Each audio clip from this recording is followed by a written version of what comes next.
தெரியுதா? டிஎம்கே கலைஞர் புரியுதா?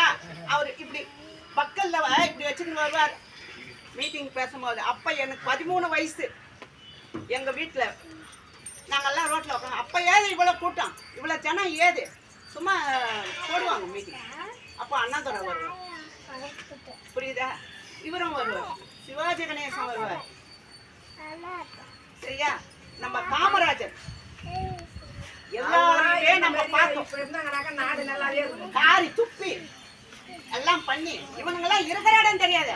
எம்ஜிஆரை நிக்க வச்சு இன்னைக்கு எப்படி இல்ல எம்ஜிஆரை நிக்க வச்சு ஓட்டு வாங்கி அவரு ஜெயிச்சு நீ முதலமைச்சர் ஆயிட்ட. என்ன சொல்ற? நடிகனுக்கெல்லாம் சீட்டு கொடுக்க முடியாது. நீ வந்து கேரளாக்காரன் ஓட்டு போட்டானா அன்னைக்கு கேரளாக்காரன் இல்லையா? கஷ்டப்பட்டு வந்தானா அன்னைக்கு கேரளாக்காரன் இல்லையா?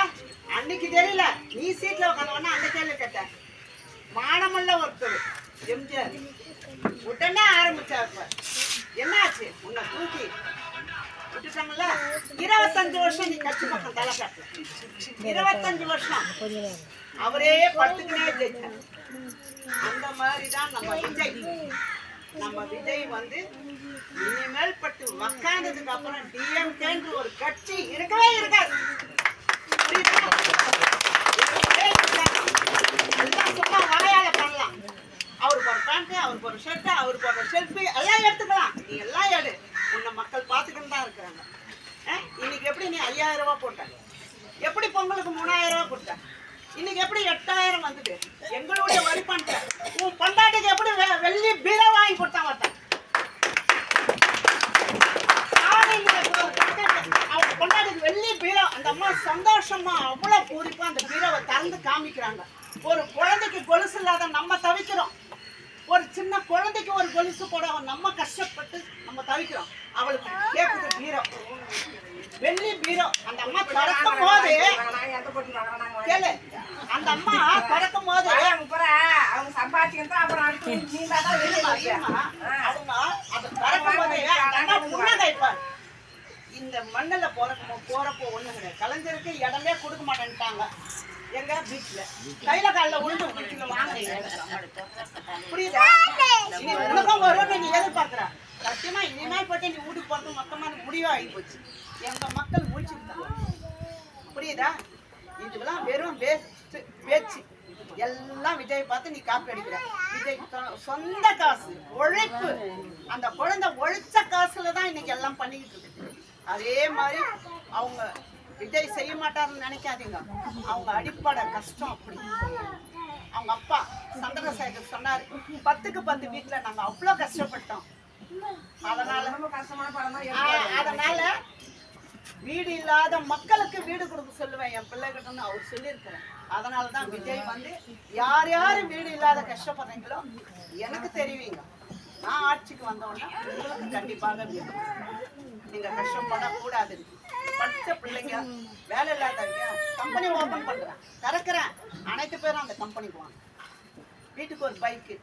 எப்படி எல்லாரும் குழந்தைங்களுக்கு யாருக்கு எந்த வசதி இல்லையோ அதை விஜய் கண்டிப்பா செய்து கொடுப்பாரு. கொடுக்க வேண்டியதை நம்ம கொடுத்தா அவர் திருப்பி நம்மளுக்கு கொடுப்பாரு. இப்போ அதைதான் சொல்றேன். இந்த ஒரு முறை பண்ணுங்க, அதுக்கப்புறம் நீங்களே அள்ளிதான் கொடுப்பீங்களா கண்டி நாங்க கேட்க வேண்டியது அவசியம் இல்லை. ஏன்னா அது ஆட்டோமேட்டிக்கா வரும். வாக்குறுதி சும்மா கொடுக்கல விஜய். புரியுதுங்களா? அவ்வளவு பேர் மத்திய சொல்வார் விஜய். என்ன சொன்னாரு? விஜய் சொல்ல மாட்டான், செய்யறதான் சொல்லுவான் விஜய் அப்படின்னு சொல்லியிருக்கிறார். அதனால நீங்க ஒரு கவலையும் படாதீங்க. போனதெல்லாம் போகட்டும். ஒரு சிஎம் ஆபீஸுக்கு ஒரு 10,000 ரூபாய்க்கு 1 வருஷமா நாங்க நடக்கிறோம். அங்க போனவன இந்த வாட்டி நல்லா சக்கைய கேட்டேன். ஒண்ணு குடு, அப்படி போய் உக்காருன்ற. 2 மாசம் போரு ஓட்டுக்கு அப்படி என்ன 2 மாசம் பொறுமையா இருங்க. யார போய் அங்க உட்கார சொல்லுங்க? சேர போட்டு வச்சுக்கிறீங்க. உக்காருன்னா எப்படி உட்காருவாங்க? நாயா அப்படின்னு கேட்ட உடனே அப்படியே நான் உட்காருறாங்க. 3 மணி வரைக்கும்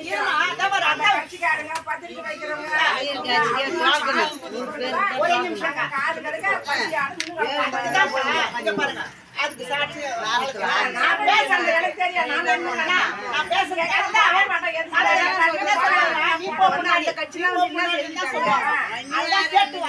ஒண்ணு குடு. எதுக்கு சிஎம் பண்றேன்னு உங்களுக்கு சொல்லிருக்காங்க. உங்க வீட்டு காசு இல்ல சிஎம் பண்றது. எங்க இருந்து வருமோ அது வரும். காசெல்லாம் வாங்கி எங்களுக்கு கொடுக்குறாங்க. அத குடுக்கிறதுக்கு உங்களுக்கு என்ன எத்தனை வாட்டி ஃப்ரீயா கொடுக்குறாங்க. அந்த ஃப்ரீ போல நிறுத்தணும். ஃப்ரீயா நாடு நல்லா இருக்கும். நம்ம சொல்லணும் தெரியுமா, நம்ம கஷ்டப்பட்டோம், அவமானப்பட்டுட்டோம். இனிமேல் பட்டு யாருக்கிட்ட அவமானப்பட வேணாம். நம்ம என்ன செய்யணுமோ அதை செய்யணும். புரியுதா? நிறைய அவமானப்பட்டுட்டோம். ஒரு கையாத்துக்கு கூட நிறைய அவமானப்பட்டுட்டோம். இனியும் நம்ம ஆட்சி வரட்டும், எல்லாம் நல்லது நடக்கும், நல்லதே நடக்கும். அதுதான் அதுதான்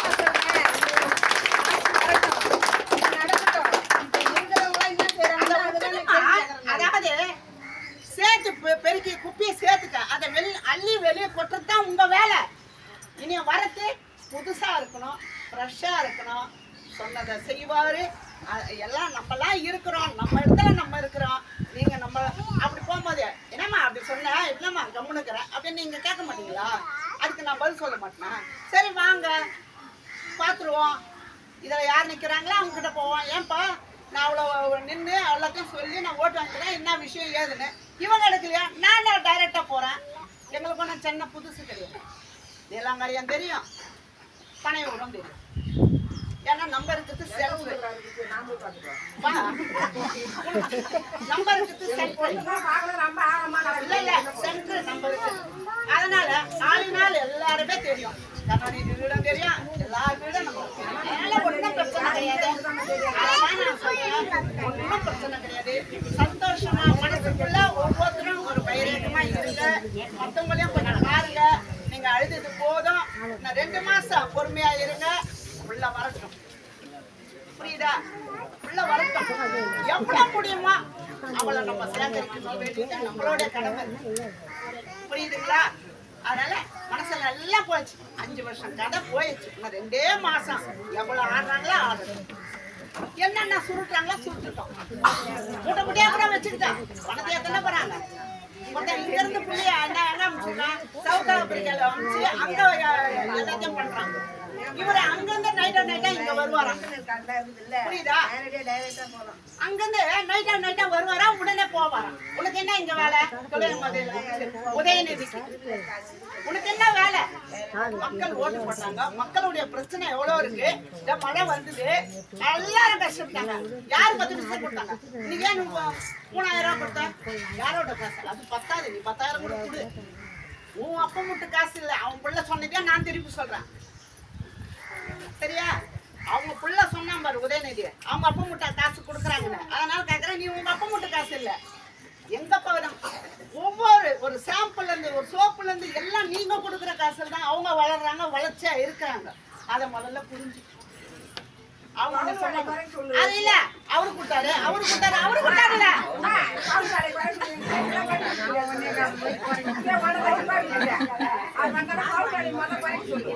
வரும். என்ன சொல்றேன்,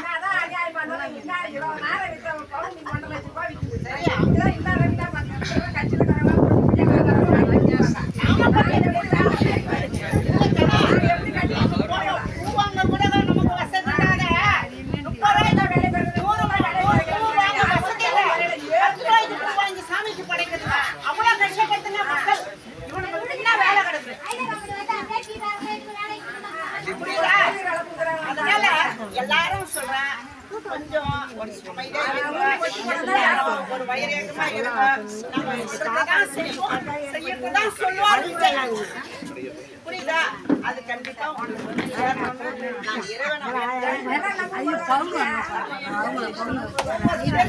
ஒவ்வொரு வீட்டுக்கு நான் வருவேன்.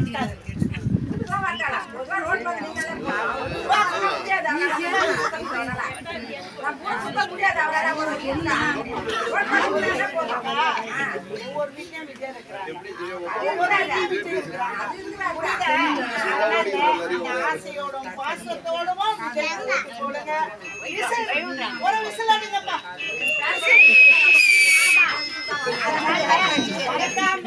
நம்ம என்ன செய்யணும், இவங்க காசு கொடுக்குறாங்களா வாங்கிக்கணும். அதுக்கு சொல்லியிருக்கிறாரு, காசு தராங்களா ஓட்டுக்கு எவ்வளவு வந்தாலும் வாங்கிக்கலாம்.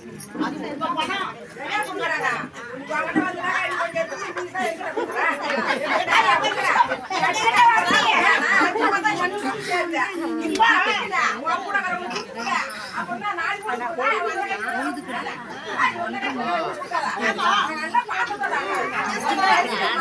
நாங்கெல்லாம் வந்துட்டு கட்சியில இருந்து இதுக்குள்ள ஒருத்தர் அதான் நாங்க வந்து கழகத்துக்கு நான் வேற இல்ல, நானும் ஒரு உறுப்பினர்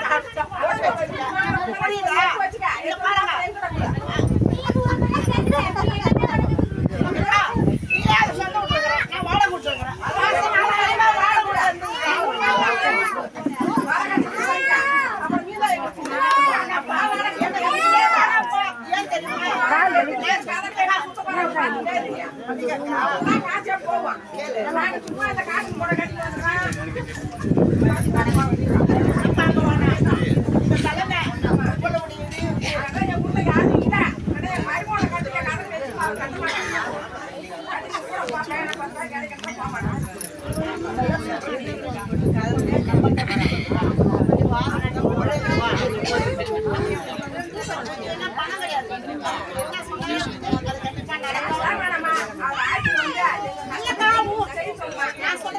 ஏன் நீ நம்பரா போட்ட சொல்லிட்டு போற மாதிரி மாட்டாட போக கூடாது. வாய் முடி. அதான் என்ன சொல்றேன்.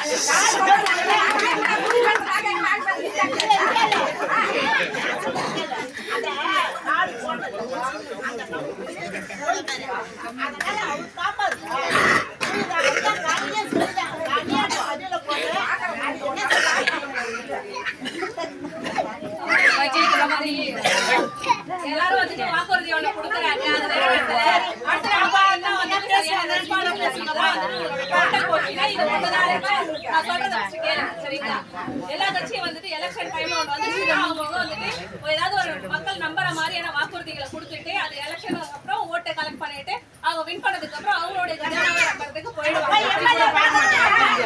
நம்ம தலைவர் என்ன பண்ணிருக்காருன்னா மக்களுடைய நலனெல்லாம் தெரிஞ்சுக்கணும். எப்படி தெரிஞ்சுக்கணும், அவங்களுக்கு என்ன தேவைன்னு தெரிஞ்சாதான் அதை நம்ம பண்ண முடியும்ன்றதுக்காக தான் அவர் ஒரு வெப்சைட்டை ஓபன் பண்ணி உங்களுக்கு தேவையானதெல்லாம் என்ன, உங்க கருத்து என்ன அப்படின்றதெல்லாம் வந்துட்டு எனக்கு தெரியும். ஏன்னா ஒவ்வொரு வீட்டுக்கா தேடி வந்து அவரால் தெரிஞ்சிக்க முடியாது இல்லைங்களா? யாரால பண்ண முடியும்? நம்மளாலே முடியாது. கடவுளால மட்டும் தான் முடியும். ஒவ்வொரு மனசுலயும் என்னென்ன இருக்குன்றது. அப்ப அவர் எப்படி தெரிஞ்சுக்கணும்னா இப்ப இருக்கிற டெக்னாலஜி யூஸ் பண்ணி எல்லாருக்கும் என்னென்ன எதிர்பார்ப்பு இருக்கு, உங்களுடைய எதிர்பார்ப்பு என்ன, கவர்மெண்ட் எப்படி இருக்கணும்னு நீங்க நினைக்கிறீங்கன்றது எல்லாத்தையுமே எங்க கூட வந்துட்டு பக்கத்துக்குன்னு சொல்லிட்டு வெப்சைட் ஓபன் பண்ணி நம்ம இங்க இருந்தே சொல்ற மாதிரி வழிவிட்டாரு. ஓகேங்களா? ஸோ நிறைய பேர் 80% பீப்புள் வந்து என்ன பண்ணாங்க, எங்களுக்கு அடுத்த கவர்மெண்ட் என்ன வேணும், எங்களுக்கு என்னென்ன பிரச்சனை இருக்கு, நாங்க என்ன எதிர்பார்க்கிறோன்றத அது வழியா எல்லாருமே வந்துட்டு தலைவருக்கு சொல்லியிருக்கோம். சரிங்களா? ஸோ ஏன் அப்படி அவர் பண்ணியிருக்காருன்னா அவர் மக்களுடைய நலனுக்காக தான் அதை மைண்ட்ல வச்சுதான் அதை ஒண்ணு பண்ணாரு. இதுக்கு முன்னாடி வந்து கட்சியெல்லாம் பண்ணாங்களா? இல்லவே கிடையாது. அவங்க வாக்குறுதினு ஒண்ணு கொடுப்பாங்க. எலெக்ஷன் வந்துச்சா 4 மாசத்துக்கு முன்னாடி வேலை செய்ய ஆரம்பிப்பாங்க. அங்கங்க மீட்டிங் போடுவாங்க, அறிக்கையை விடுவாங்க, முடிச்சுட்டு ஓட்டை கலெக்ட் பண்ணிட்டு கிளம்பிடுவாங்க.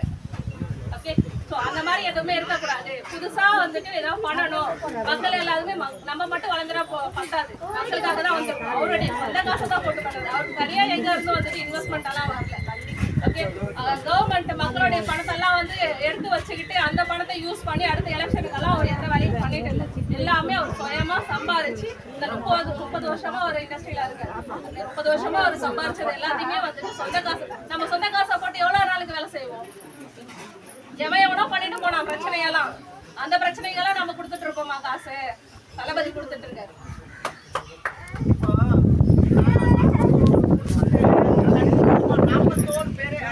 ஆனா ஒருத்தர் மட்டும் ஒரு வீட்டு காசு ஏதோ இவனுங்க கொடுத்து கரெக்ட் பண்ணி எதுக்கு பேசுறாங்க.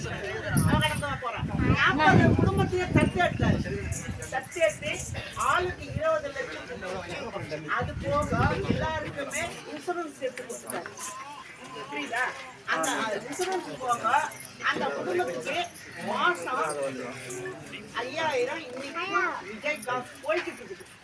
அது மட்டும் இல்ல, அவங்க வீட்டுல இருக்க பிள்ளைங்களுடைய படிப்புகளும் வந்துட்டு அவங்களோட மொத்த படிப்பு செலவு அவங்க என்ன படிச்சாலுமே வந்துட்டு அது டிவிக்கே வந்துட்டு பொறுப்பு, அவங்களுக்கு தேவையானதெல்லாம் நாங்க பண்ணி கொடுப்போம் அப்படின்னு சொல்லிட்டாங்க.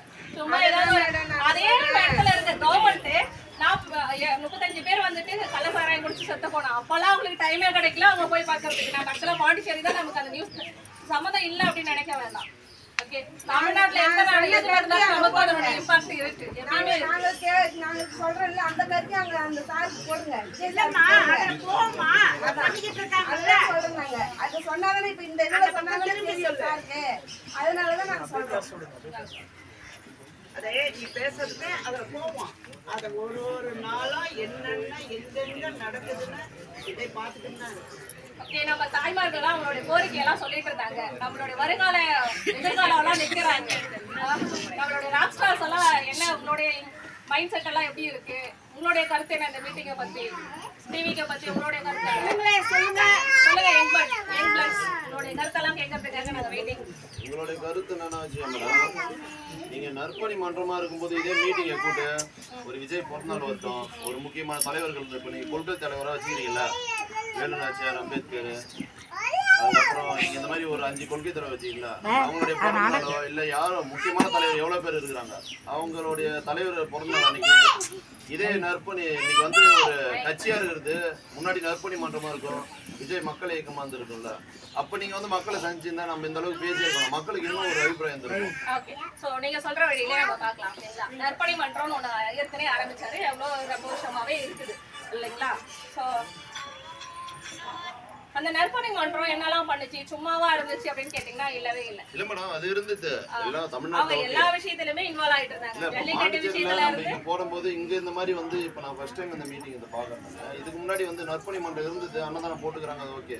இது வந்து மக்கள்கிட்ட கூட்ட அவங்களுடைய குறைகளை கேட்கறது, அதை அப்பயே நீங்க அது பண்ணிருந்தீங்கன்னா எந்த அளவுக்கு நம்ம இது பண்ணிருக்கோம். ஓகே, நம்ம வந்துட்டு நம்மளால ஒருத்தவங்களுக்கு என்ன பண்ண முடியும் அதெல்லாம் அவங்களுக்கு பண்ணுவோம் அப்படின்ற மைண்ட் தாட்ல தான் இதுக்கு முன்னாடி நடந்துட்டு இருந்த எல்லாமே வந்துட்டு, ஏன்னா நம்ம மக்களோட நம்ம கையில இருந்து என்ன கொடுக்க முடியுமோ அதை கொடுக்கலாம் அப்படின்றதுதான் அப்போ இருந்த ஒரு கான்செப்ட் இல்லைங்களா. இப்போ மக்களோட வந்துட்டு இம்ப்ளிமெண்ட் ஒன்னா சேர்ந்து ஒரு அரசாங்கத்தை உருவாக்கணும் அப்படின்னும் போது உங்களுக்கு எல்லா விஷயத்தையும் தெரிய வைக்கணும் இல்லைங்களா.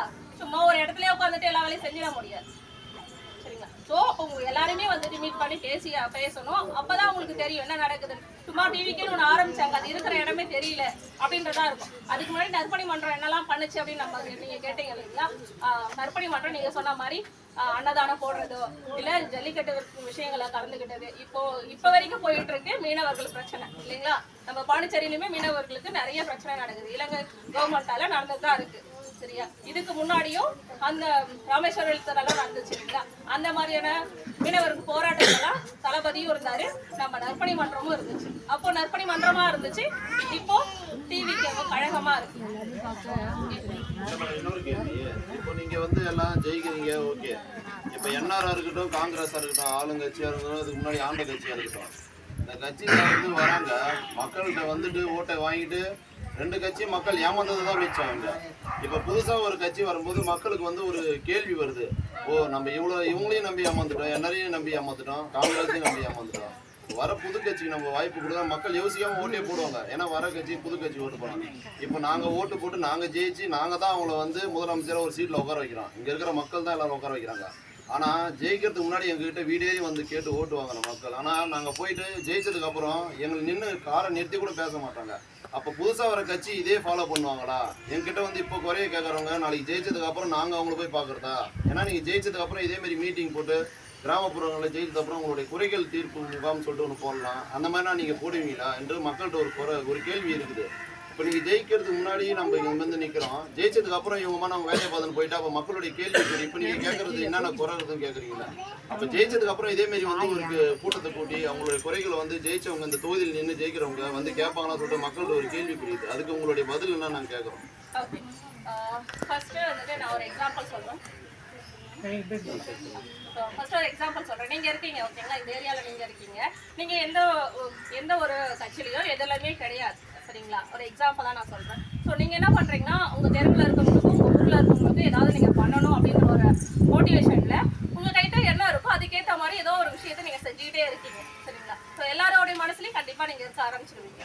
ஒன்ஸ் நீங்க ஒரு பார்ட்டின்னு ஒன்று ஆரம்பிச்சு இல்லை நான் அஃபிஷியலாக வந்துட்டு என்னுடைய கை காசை மட்டும் போட்டு செய்யாமல் கவர்மெண்ட் மூலயமா உங்களுக்கு வந்துட்டு செய்ய ட்ரை பண்ணுறேன், ஸோ எனக்கு சப்போர்ட் பண்ணுங்கன்னும் போது உங்கள் ஏரியாவில் இருக்கவங்களாம் என்ன பண்ணுவாங்க, கண்டிப்பாக ஒரு நம்பிக்கை வரும் இல்லையா, வரும் தானே. ஏன்னா ஆல்ரெடி ஒன்றுமே இல்லாமல் இருக்கும்போது அவங்க கை காசை அவங்களுடைய கை காசை போட்டே வந்து நமக்காக செஞ்சவங்க கவர்மெண்ட்னு வரும்போது கண்டிப்பாக நமக்கு இன்னும் நல்லது பண்ணுவாங்கன்ற ஒரு நம்பிக்கை ஆல்ரெடி கிரியேட் ஆகிடும். ஸோ சிமிலராக தான் நான் சொல்கிறேன், தளபதி வந்துட்டு இதுக்கு முன்னாடி அவருடைய கை காசை போட்டு தான் எல்லாமே பண்ணிட்டு இருந்தாரு. இப்போ கவர்மெண்ட்னு வரும்போது மட்டும் கவர்மெண்ட் வந்ததுக்கு அப்புறம் கவர்மெண்டோட ஆல்ரெடி அவர் அதை சொல்லிட்டாரு, ஆல்ரெடி கேட்டிருக்கீங்க.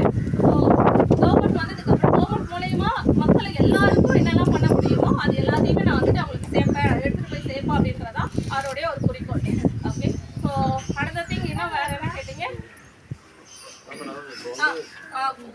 கேட்கறதுக்கு முன்னாடி ஒவ்வொரு வீடா ஏறி வந்து கேட்கறதுக்கு டைம் இருக்கு. ஓட்டு வாங்கிட்டு ஜெயிச்சதுக்கு அப்புறம் கார்ல போனா நிறுத்தி பேச கூட வந்துட்டு அவங்களுக்கு டைம் கிடையாது அப்படின்றீங்க. ஸோ அவங்களுடைய இது என்னன்னா, அவங்களுடைய எதிர்பார்ப்பு உங்களுக்கு ஓட்டு வேணும். ஸோ அதுக்கு வந்துட்டு எல்லாருக்கும் அந்த எலெக்ஷன் வரும்போது 4 மாசத்துக்கு முன்னாடி கண்ணுக்கு தெரியும். வீடு வீடா வந்துட்டு 18 வயசு முடிஞ்சிச்சா, நீ வந்துட்டு எனக்கு கடவுள் மாதிரி அப்படின்னு சொல்லிட்டு வந்து ஓட்டு கேட்க ஆரம்பிச்சிருவாங்க. ஓகே, 18 வயசு முடிஞ்சவங்கல இருந்து 60 வயசு 70 வயசு அவங்களால நடக்கவே முடியலனாலும் அவங்கள கூட்டிட்டு வந்து பூத்துல வந்துட்டு ஓட்டு போட வச்சு அவங்களுக்கு தேவை ஓட்டு கலெக்ட் பண்ணிட்டு வின் பண்ணிட்டு போயாச்சு. அதுக்கப்புறம் அவங்கள கொடுக்க முடிஞ்ச வாக்குறுதியை வந்துட்டு நிறைவேற்றல அப்படின்னா எல்லாரும் கேட்க ஆரம்பிச்சிருவாங்க. அது ஏதாவது 1-2 இம்ப்ளிமெண்ட் பண்றது, மற்றதெல்லாம் அப்படியே விட்டுட்டு போறது. ஏன்னா கவர்மெண்ட் அவங்க கிட்ட இருக்கு. அதுக்கப்புறம் வந்துட்டு யாரும் நம்மள என்ன பண்ணிடுவான்ற அப்படின்ற ஒரு மைண்ட் செட்ல எல்லாரும் போயிட்டு தான் இருக்காங்க. ஸோ இப்போ கம் டு டிவிக்கே வந்துட்டு என்ன பண்ணிடுவாங்க அப்படின்னு நீங்க கேட்டீங்க இல்லையா? ஸோ இன்னும் நாங்கள் வந்துட்டு தளபதினா ஆட்சிக்கு எதுக்கும் வரலை. ஓகேவா, ஒரு கழகமா ஆரம்பிச்சிருக்காரு. ஸோ இப்போ மக்களுடைய அது எலெக்ஷனே வரல, அதுக்கு முன்னாடியே வந்துட்டு மக்களுக்கு என்ன தேவைன்றதை தெரிஞ்சுக்கணும்னு தான் இது எல்லாமே ஆரம்பிச்சது. ஒவ்வொன்றா வந்துட்டு கழகத்துல மூலயமா வாங்க ட்ரை பண்ணாங்க மக்களுக்கு என்னென்ன தேவை அப்படின்றது. ஸோ டைரக்டா மக்கள்கிட்ட இருந்தே வாங்குவோம். படிச்சவங்க எல்லாம் வந்துட்டு படிச்ச பசங்க தான் வந்துட்டு இந்தியாவோட எதிர்காலம்னு சொல்றோம் இல்லைங்களா? எதிர்கால ஜெனரேஷனுக்கு என்னென்னலாம் தேவை அப்படின்றத அவங்க கிட்ட இருந்து கேட்டு தெரிஞ்சு போனதான் அவர் வெப்சைட்டே ஆரம்பிச்சாரு. அதுவும் வந்துட்டு எல்லாரும் போட வந்துட்டு ஓவர்லோட ஆரம்பிச்சது. அதுக்கப்புறம் நீங்க டைரக்டா மெயிலுக்கே வந்துட்டு மெயில் பண்ணலாம் அப்படின்னு சொல்லி கொடுத்தாங்க. இங்க இருக்க சில பேர் பண்ணியிருக்கவும் சான்ஸ் இருக்கு. நான்லாம் பண்ணேன். ஏன்னா உங்களை எப்படியெல்லாம் கொஸ்டின் இருக்கும் அதே மாதிரி தான் எனக்கும் கொஸ்டின் இருந்துச்சு. நானுமே வந்துட்டு உங்களில் ஒருத்தி தான் நான் இங்கே தான் பண்ணிட்டு ஓகேங்களா? ஸோ அப்படிதான் வந்துட்டு நானுமே எங்கள் ஏரியாவில் என்ன இருக்குது, இல்லை எதிர்காலத்தில் வந்துட்டு பாண்டிச்சேரிக்குன்னு என்ன வேணும், இந்த மாதிரி ஏற்கனவே இருக்க ட்ராபேக்ஸ் எல்லாம் என்ன, அதெல்லாமே வந்துட்டு நானுமே மெயில் போட்டிருக்கேன். ஸோ எலெக்ஷன் வரதுக்கு முன்னாடியே வந்துட்டு இதெல்லாம் கேட்டு தெரிஞ்சுக்கிறவங்க எலெக்ஷன் முடிஞ்சு வின் பண்ணதுக்கப்புறம் சிஎம் ஆனதுக்கப்புறம் தனியாக பண்ணுறவரு அவருக்கு கீழே நிறைய பேர் இருக்காங்க. நிறைய ஒரு செயினே இருக்கும், செயின் போல மேலேருந்து ஒரு செயினே இருக்கு. அவங்க மூலியமா எல்லா டீட்டெயில்ஸும் கலெக்ட் பண்ணி அவங்களுக்கு மக்களுக்கு என்ன வேணும்ன்றதை செய்ய மாட்டாங்கன்னு எப்படி நினைக்கிறீங்க? செய்வாங்கன்ற நம்பிக்கை இருக்கு இல்லைங்களா? புதுசா வருது, இதுக்கு முன்னாடி ஒண்ணுமே பண்ணலன்னு சொல்ல முடியாது. ஒரு விஷயத்தை நம்ம புதுசா போய் காலேஜ்ல ஜாயின் பண்றோம்னு வச்சுக்கலாம். இது வந்து மக்களுடைய கேள்வி. இன்னொன்னு வந்து எனக்கு வந்து டிவி கேம்ல நிறைய சப்போர்ட். இப்போ நம்ம மக்கள்கிட்ட என்னென்ன வச்சுக்கலாம், இப்போ ஒரு 5000 கொடுக்குறாங்களா வச்சு எலெக்ஷன் டைம்ல அவங்களுக்கு என்ன பண்ணா, நம்ம மக்கள் வந்து வெகுளி மேடம் ஏமாந்தவங்க. அந்த நேரத்தில் நீங்கள் போய் 5000 கொடுங்களேன், அவங்க நம்ம மக்கள் வந்து ஏமாற்ற மாட்டாங்க. ஏன் நம்ம 5000 வாங்கிட்டான், நம்ம காசை வாங்கிட்டான் அவங்ககிட்ட, அதை போட்டு விட்டுரும். ஒரு ஓட்டு தானே, அந்த ஓட்டோடைய வேல்யூ அவங்களுக்கு இப்போ தெரியாது. 5 வருஷமா உட்காந்து அழும்போது தான் தெரியும். அந்த மக்கள் வந்து வெகுளியா இருக்காங்க. மக்களே எப்பவுமே வெகுளி மேடம். அந்த 5000 காசு வாங்கி இப்போ நாமளே ஒருத்தனை கடன் வாங்கிட்டு சுற்றுவோம். அதே மாதிரி தான் அந்த மக்களை எப்படி ஏமாத்துறான்னு அரசியல்வாதி தெளிவா இருக்கிறான் மேடம். அந்த 5000 காசு அந்த நேரத்தில் கொடுத்த உடனே நம்ம மக்களை வந்து எதுவும் பண்ண முடியாது. 5000 கொடுத்தா கண்டிப்பா போட்டுருவோம். அதே மாதிரி நம்ம மக்களும் ஏமாந்து காசு வாங்கிட்டு மேடம் அவங்ககிட்ட கை நீட்டி போட்டுருவோம் சொல்லிட்டு அந்த நேரத்தில் போய் எலெக்ஷன் டைமில் போய் அந்த பூத்துக்கு போயிட்டு என்ஆராக இருக்கட்டும் காங்கிரஸ் அந்த பட்டனை போய் அழித்து விட்டுறாங்க. அப்போ இதுக்கு மாற்று கட்சியாக ஒன்று வந்தால் தான் மக்கள் சிந்திக்க ஆரம்பிப்பாங்க. எல்லாருமே இதை சொல்கிறாங்க. இப்போ புதுசாக ஒரு வாய்ப்பு கொடுக்கணும்னு சொல்லிட்டு மக்கள் சிந்திக்க ஆரம்பிப்பாங்க. அதுதான் என்னோட கேள்வி. நம்ம மக்களை ஏமாற்றி இதை வச்சு தான் ஏமாத்தினாங்க அந்த அரசியல்வாதி. எல்லா மக்களும் இருக்கிற பெண்கள்லாம் கேள்வி கேட்க ஆரம்பிச்சுன்னா யாருமே நம்ம கேள்வியே கேட்க மாட்டோம். வரானா வச்சுக்கேன் வாங்க கூட்டம் எல்லாம் வாங்க கும்பலாம். ஆனால் ஒருத்தர் ஒரு ஆள் கேள்வி கேட்க ஆரம்பிச்சுன்னா வச்சுக்கேன் கண்டிப்பாக மாற்று காசு வாங்கி தான் ஓட்டு போட்டீங்க, சும்மாவா போட்டீங்க? என்ன கேட்குறாங்க? காசு வாங்கி தானே ஓட்டு போட்டீங்க, சும்மாவா போட்டீங்க? அவரு வந்த உடனே ஓட்டுக்குன்னு சொல்லிட்டு ஒரு காசு கொடுக்குறாங்கன்னு வச்சுக்கலாம். வெகுளி கிடையாது. நம்ம மக்கள் எல்லாருமே வந்துட்டு நல்ல மனசுக்காரங்க. நமக்காக வந்து நம்ம வீட தேடி வந்து காசு கொடுக்குறாங்களே, அப்ப நமக்கு இந்த 5 வருஷத்துல நல்ல விஷயம் பண்ணுவாங்க அப்படின்ற நம்பிக்கையில ஓட்டு போட்டுறாங்க. அப்படின்ற நம்பிக்கையில ஓட்டு போட்டுறாங்க. 5000 கொடுத்தாலும் சரி, 10,000 1 லட்ச ரூபாய் உங்க அக்கௌண்ட்டுக்கு காலையில எந்திரிச்சு 7 மணிக்கெல்லாம் உங்க அக்கௌண்ட்டுக்கு ஓபன் பண்ணி பார்த்தோன்னே 1 லட்ச ரூபாய் வந்து கிரெடிட்டட் அப்படின்னு சொல்லி மெசேஜ் வந்தாலும் அந்த காசு எல்லாம் வந்துட்டு அவங்க சொந்த காசு கிடையாது. எல்லா காசும் கவர்மெண்ட்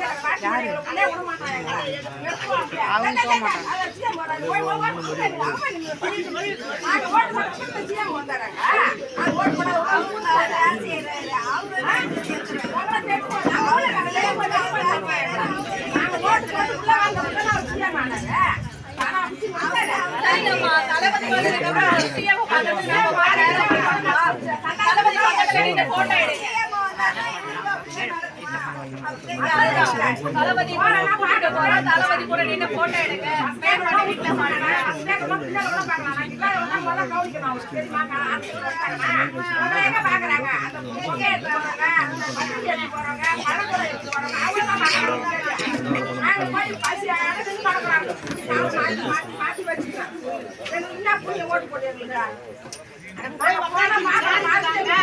அந்த